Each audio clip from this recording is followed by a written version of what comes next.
The first shipments of grain could leave Ukrainian ports as soon as this week. That's right. On Friday, the UN brokered a deal between Russia and Ukraine to allow exports to resume, a move that could ease the global food crisis. Earlier this week, a UN spokesperson reaffirmed both sides are committed to this deal, despite a Russian missile strike on Saturday in the southern port city of Odessa.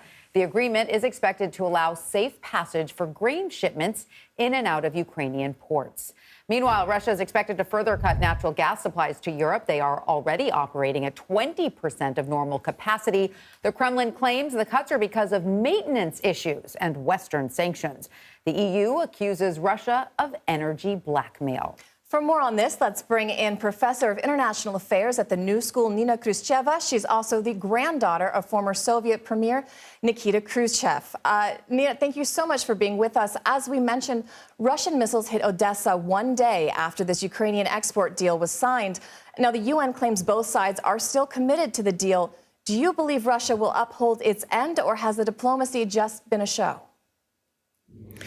Thank you. Well, I don't see why Russia wouldn't want to keep the deal, because they're interested in presenting an image of a country that is responsible and doesn't want to cause food crisis. So, and Putin himself promised numerous times to numerous leaders that, in fact, if Ukraine cooperates, Russia will cooperate. Foreign Minister Sergei Lavrov, responding to the strike on Odessa, did say that the fact that we signed a deal didn't prevent us from hitting the military targets, and we hit just the military targets. Has nothing to do with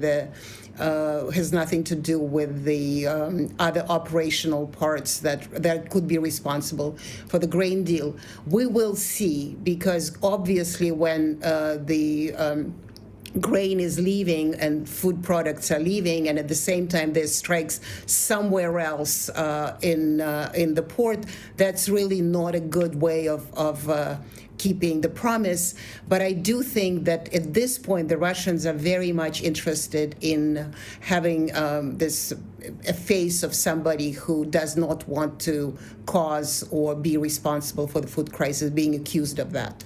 So, Professor Khrushcheva, I want to ask you now about the issue of natural gas. Russia is expected to further cut supplies to Europe, its largest natural gas customer.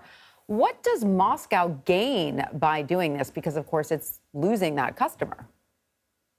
Well, first of all, it is true when the Russians say that there are technical issues, that some of the equipment is not being. It needs to be serviced, and in fact, there is a schedule, and according to that schedule, this equipment needs to be serviced. As I'm sure you've reported, even if Canada gave one of the turbines back to Germany that is used by Gazprom, then Russians are very afraid, and probably from their point of view, justly so, that even if some paperwork is already in order, the sanctions are so massive that they may be somewhere, there's a loophole, and then they will be responsible for breaking the sanctions, sanctioned again, fined again, and so on and so forth. So they're being super careful. But also, what is their interest? I mean, they probably can skip the maintenance and provide more gas. But if they're being sanctioned all the way through, they feel that they don't really need to have any kind of goodwill gestures towards Europe. And another part of, I think, this kind of calculation is that they also want to make sure that Europe is keeping its gas reserves on a very low level, because that would give Russia more case for negotiation or calling for some sanction release and so on and so forth. And another thing, let's remember that since the gas supplies are going down in terms of numbers, now the price, the spot price is 2,300, I think, for 1,000 cubic meters, which is very, very expensive. So whatever Gazprom loses in supplying, because they say Germany doesn't do servicing enough, they can actually gain elsewhere on the free market.